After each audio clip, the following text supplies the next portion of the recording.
जे सत्य आहे ते कळावं, बाकी जी कल्पना आहे त्याच्यापासून लांब राहावं. कारण कल्पना ही बाधा आहे हे ज्याला कळलं, ही संत मंडळी आहे जी सुखी आहे. आता जे सुखी आहे त्यांना माहित आहे की कल्पना ही बाधा आहे. ज्याला कळालं नाही ते सुखी असो. अभंग नीट लक्षात घ्या. कल्पना ही बाधा आहे हे ज्याला माहित आहे ती संत मंडळी आहे.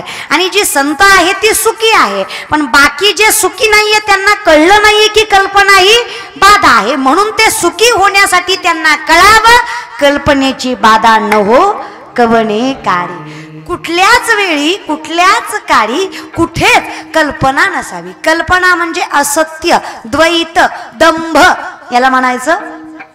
जे नाही ते भासणं याला म्हणायचं कल्पना.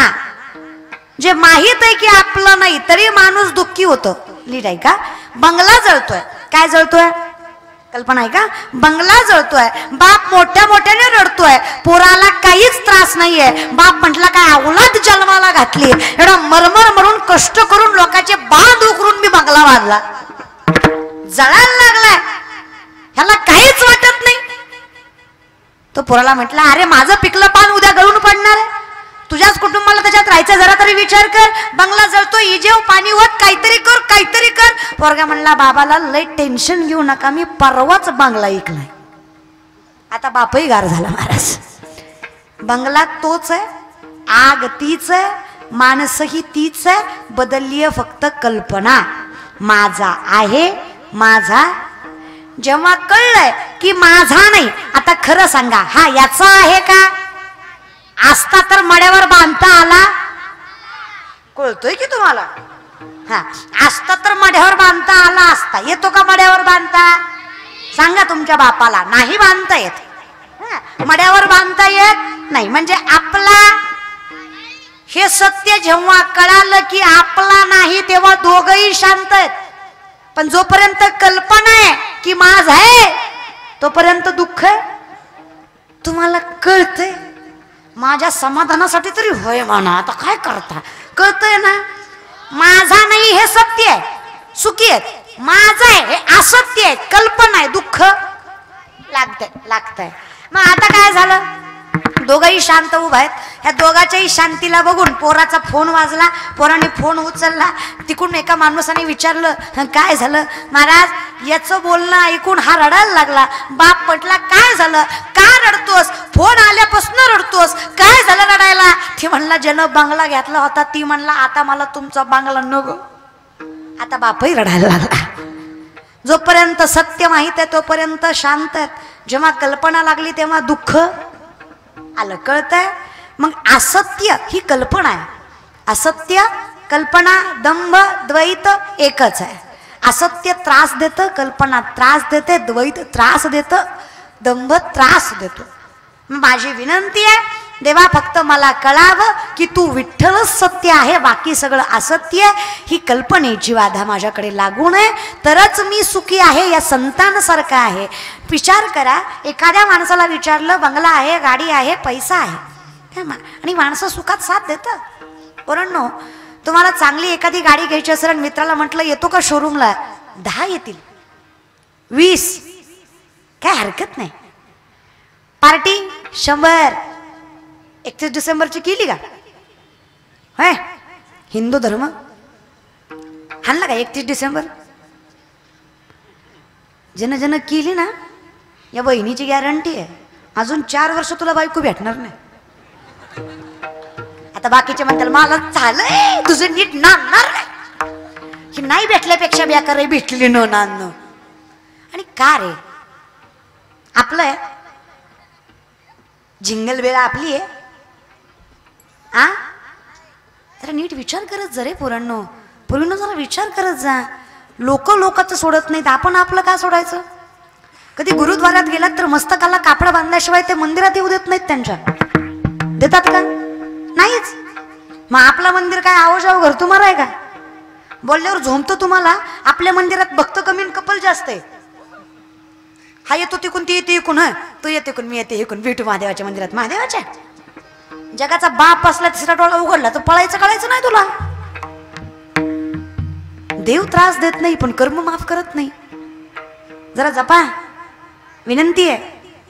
आणि आपण बोलायला जागा देतो म्हणून लोक आपल्या धर्माविषयी बोलतात. एका परधर्मीयाने मला सहज म्हटला, तुमच्या श्रीकृष्णाला 16,108 बायका तुम्हाला काही वाटत नाही, आम्ही 2-4 केल्या तर बोलतो नावं ठेवता. येड्या म्हणलं, तुला माहित आहे का कृष्ण कोण? मूर्खा, तुला माहित आहे का राम कोण? 16,100 पोरी कंसाच्या कारावासात होत्या.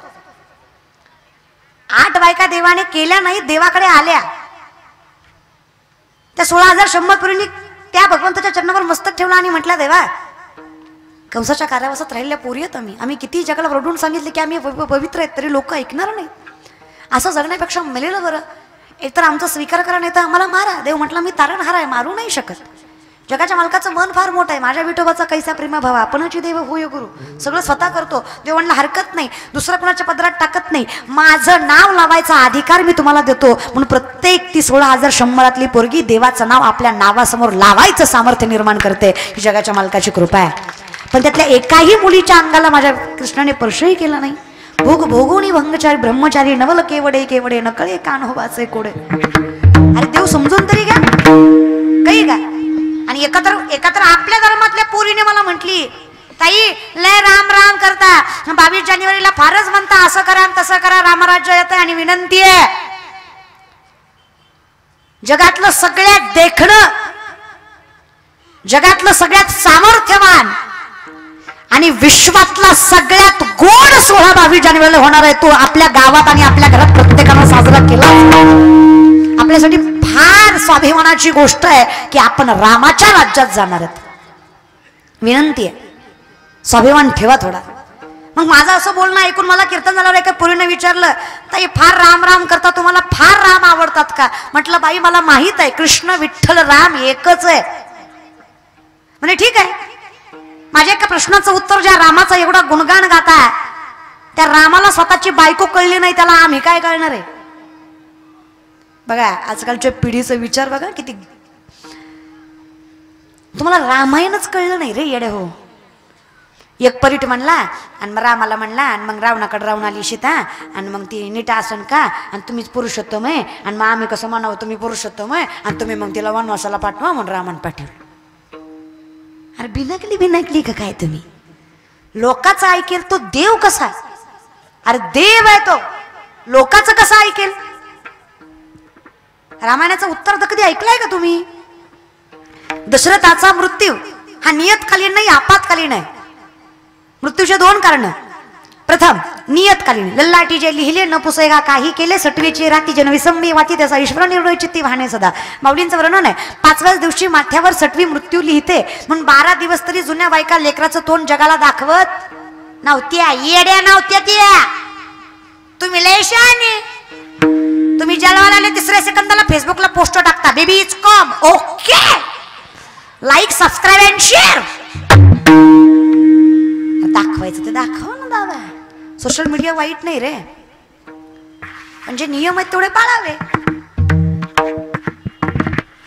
मग मृत्यू आपत्कालीन नियतकालीन. दशरथांचा मृत्यू आपत्कालीन. पुत्र वियोगे दशरथे कर्मे दशरथ वियोगे, वियोगाने गेले. ब्रह्म पुण्यवान राजा आहेत दशरथ. ब्रह्माने विचारलं, आयुष्यकाल बाकी आहे, ब्रह्माला सांगावं, ब्रह्मा माझं आयुष्य दे. आणि मिळतं. माझ्या वडिलांची मिरासी का बाप्पाचं मिळतं. माऊलींचं वर्णन आहे, एकाएकी केला मिरासीचा मिळतं. मिळाल्यानंतर एकांतात बसल्यावर राम आणि सीतेचं वर्णन चालू आहे, दोघांचं भाषण चालू आहे, भाष्य चालू आहे. रामाने सहज म्हणावं सीतेला, काय सांगू सीते तुला, मी दिसलो नसतो आज जर माझ्या बापानं आयुष्य दिलं नसतं मला. हे साम्राज्य, हे सुख, हा आनंद, हे सगळं भोगता येतं, याचं कारण माझा पुण्यवान बाप आहे. किती मन मोठं म्हणावं माझ्या बापाचं, उरलेलं आयुष्य मला देऊन गेला आणि मी सुखात नांदावं याच्यासाठी तो वेळेच्या अगोदर मेला. याला रामायण म्हणायचं. जिथं बापाच्या पुण्याईवर पोरग सुख भोगतोय, ही श्रेष्ठता या रामायणात आहे, ही श्रेष्ठता या मातीत आहे. असं म्हटलं सीतेने पटकन सिंहासन सोडलं आणि रामाच्या चरणाशी येऊन बसल्या. राम म्हटलं, अगं सीते एकांताचा काळ आहे, पायाशी का बसली आहेस? त्यावेळेस रामाला सीतेने म्हणावं, शरीर तुमचं आहे पण आत्मा सासऱ्याचा आहे. जर नियतीने माझा आणि तुमचा संसार इथपर्यंतच लिहिला होता तर हा इथपर्यंतच चालणार. हे माझं सत्व आहे. मी सत्वाचं हरण होऊ देणार नाही. मी सत्वशील जनक राजाची कन्या आहे. मी हा संसार इथपर्यंत होता तर इथपर्यंतच करणार. महाराज, नवरा जिवंत असताना जिने नवऱ्याचा सहवास सोडावा, राज्य सोडण्यासारखं असतं जिने फक्त सत्वासाठी राजभोग कोडावा, ही ताकद त्या सीतेत आहे. जिने सत्वासाठी राजभोग, जिने सत्वासाठी नवऱ्याचा सहवास सोडला आणि वनवास स्वीकारला, या सत्वशील सीतेचं हे रामायण आहे. आम्ही त्या धर्माचे साक्षीदार आहेत. सीतेने वनवास स्वतःहून घेतला, रामानं पाठवलं. आणि वनवासाचं कारण हे होतं, कळतंय? भलत्या गोष्टी ऐकू नका आणि भलत्यावर विश्वास ठेवू नका. जरा नीट ऐकत जा, नीट विचार करत जा. म्हणून आम्ही म्हणलं व्हावे तया कुळा. जे सत्य आहे त्याला आयुष्य मिळू दे बाबा. कारण इथं सत्य चप्पल घालेपर्यंत खोटं अख्खं गावभर फिरून येतं. मन आहे ना आपल्याकडं, खरं चप्पल घालेपर्यंत खोटं गावभर फिरून येतं ना. अगदी तेच खरं आहे. पण माझी विनंती आहे, विनंती आहे देवा, जर द्यायचंच काही आम्हाला, कल्पनेची बाधा न हो कवने काळी.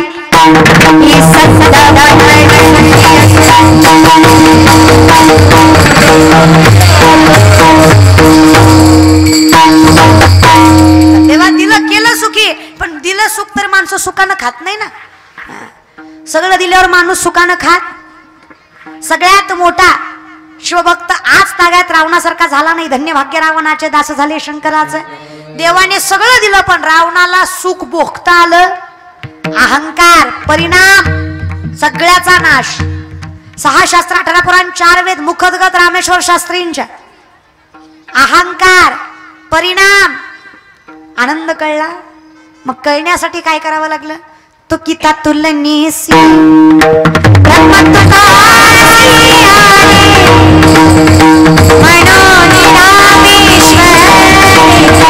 चरणे मस्तक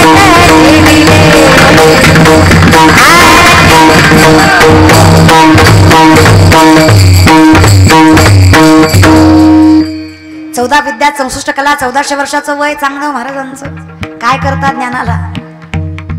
मोक्ष फक्त चरणावर ज्ञानोबरायांच्याच आहे. उपजता ज्ञानी हे वर्म जाणून आले लोटांगणी सांगत. कृपा आहे रे. माऊली म्हणतात तसे तसेची वाट न पाहता वैसेची गावा न येता बाळपणीच सर्वज्ञता वर येता याद. जगाच्या मालकाने बाळपणी सर्वज्ञानं वरलेलं असतं जेव्हा जगाच्या मालकाचं नाम परंपरेत असतं, कुळात असतं, संप्रदाय रक्तात असतं. तेव्हा ते लेकरू बाळपणीच हुशार असतं. कारण जगाच्या मालकानं त्याच्या बापाच्या पुण्याईचं फळ त्याला दिलेलं असतं. मी वयाच्या 5व्या वर्षी पहिलं कीर्तन केलं. कीर्तन करते त्याला 18 वर्ष झाली. हा, आता चालू 72. अरे याड्या होती 20. वयाच्या 5व्या वर्षी चालू केलं, 18 वर्ष कीर्तन करतीये. एक तप जेव्हा पूर्ण झालं तेव्हा कुठं प्रसिद्धीला सुरुवात झाली. एक तप तरी पूर्ण झाल्यावर माणसाला मिळत. आजकालच्या पिढीला वाटतं आज माळ घातली की उद्या महाराजां परवा पाकिट. आपल्या बापाची पेन नाही. हे असं नाही होत. असं लगेचच्या लगे कुठलीच गोष्ट मिळत. जेव्हा माझ्या कीर्तनाला 12 वर्ष झाली ना त्याच्यानंतर थोडी थोडी थोडी प्रसिद्धी होत गेली. देव देतो पण ते दिलेलं देवानं दिलंय हे जर कळलं नाही तर अहंकाराचा. आणि अहंकार यावा इतकी आपली लायकी नाही बरं का. अहंकाराला सुद्धा अहंकार आहे कोणाकडे जावं. ते आपल्यासारख्याकडे येत नाही. आपण फक्त वाऱ्यातच आहे. अहंकार देवांना. रुक्मिणी मातेला अहंकार झाला. बलिप्रतिपदा माहित आहे? बलिप्रतिपदा माहित आहे तुम्हाला कधी असती? हा, दिवाळीत. आपण त्याला पाडवा म्हणतो. काय म्हणतो? पाडव्या दिवशी कोण कोणाला ववाळतं?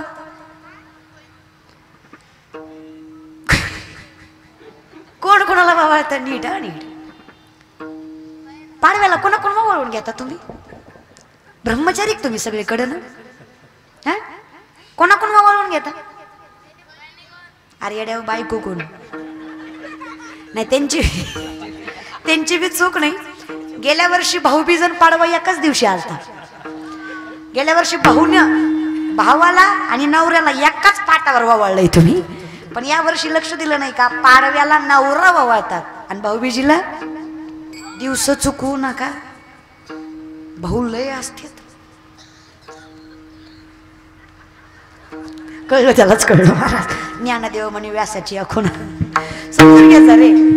त्याच्यामुळं दिवस पाडवा अशा नक्षत्रासारख्या रुक्मिणी मातेनं नटावं.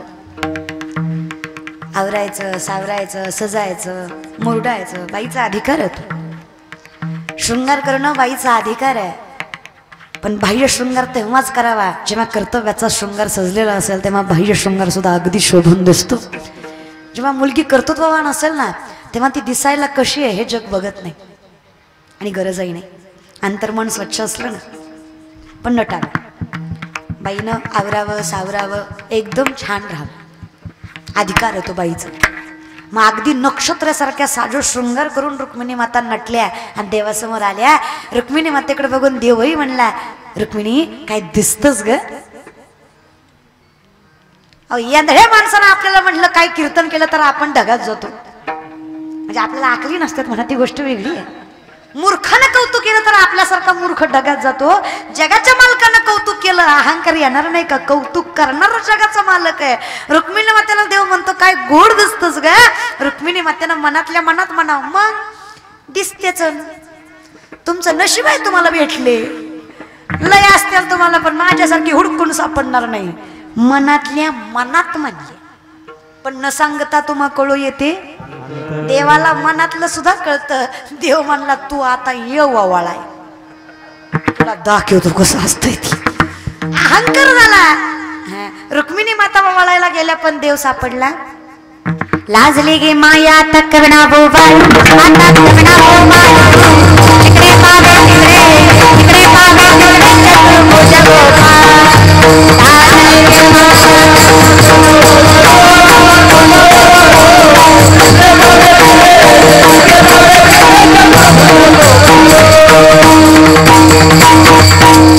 लाजली गे लाजली गे माया तकवणा बोबाळ जिकडे पावे तिकडे चतुर्भुज गोपाळ तिकडे पावे तिकडे चतुर्भुज गोपाळ. जिकडे बघल तिकडे माझाच नवरा. आता यातला माझा कुठला.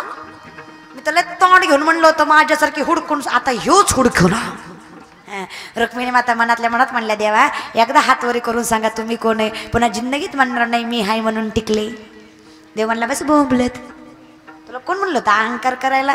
रुक्मिणी माता पत्नी आहेत जगाच्या मालकाच्या पण नवरा ओळखू येत. तिथं नामदेवराय आले. नामदेवराय म्हणले आई काळजी करू नका कोपऱ्यातलं गबाळा आपलंय जावान वबाळा. रुक्मिणी माता म्हणल्या माझा नवरा असून मला ओळखू ये ना तुम्हाला कसं समजावं. नामदेवराय म्हणतात तिथं जाणीव आहे. वैजयंती माळकलासी वत्सलांचन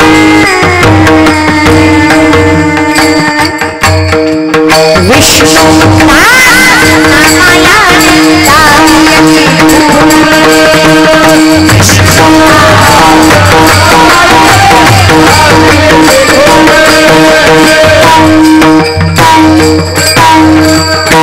ब्रह्मऋषींनी मानली लाट भगवंताच्या डाव्या हृदयावर.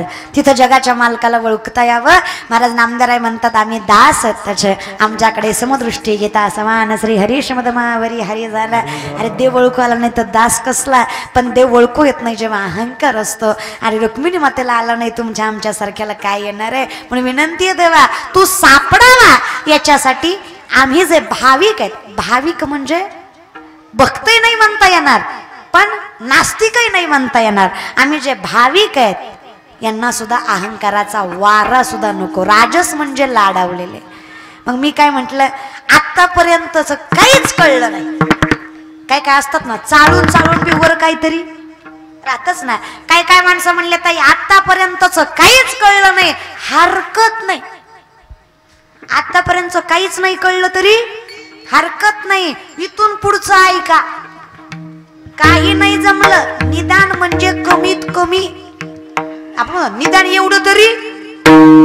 काही नाही जमलं मुखात देवाचं जरी नाम असलं तर त्या व्यक्तीच्या जीवनाचं कल्याण आहे. हा माझ्या नामदेवरायांचा शब्द आहे. काही नाही दोन्ही हात वर करा. दोन्ही प्रेमाने बसलेले मायबाप.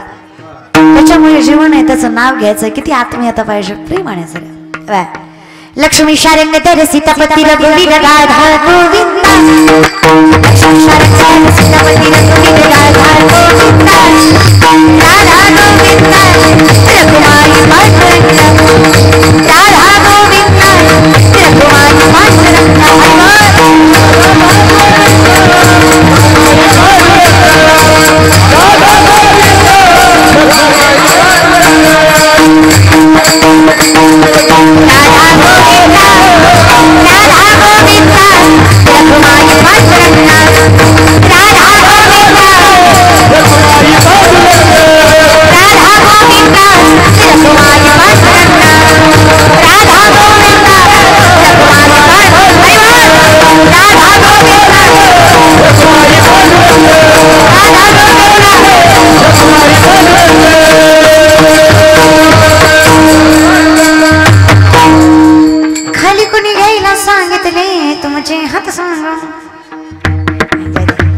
घेतले ते बोलल्यावर झोंबन पण मी बोलणार. तुम्ही एवढे जमले यातले अर्धेच ऐकायला आलेत, अर्धे फक्त एका कामासाठी आले. टीव्हीत बघितली एकदा समक्ष बघायची खरे. अरे नाकाच्या जागेवरच नाक आहे येड्या हो, डोळ्यात जागेवर डोळे. एलियन नाहीये. नीट ऐका, कीर्तनकार कोण आहे हे ऐकून कीर्तनाला कधी येत जाऊ नका. गावात कीर्तन आहे म्हणून कीर्तनाला येत जा. कीर्तन फार मोठं साधन आहे. कीर्तनकारामुळं कीर्तन कधी मोठं होत नाही, कीर्तनामुळं कीर्तनकार मोठा होतो. हा फरक आहे. तो मोठा आहे, आम्ही दास आहोत. आणि हा वारकरी संप्रदाय जिथे दासाची ताकद एवढी आहे की जगाचा मालक होऊ शकतो. फक्त जगाच्या मालकाचा दास होता आला पाहिजे. फक्त जाईन की मायतया पंढरपुरा सर्व सुकृताचे फळ मिळाले आहे. खूप ताकद आहे. देव आपलं करतो आपल्याला, काही नाही. फक्त मुखात त्याचं नाम. विडप्पा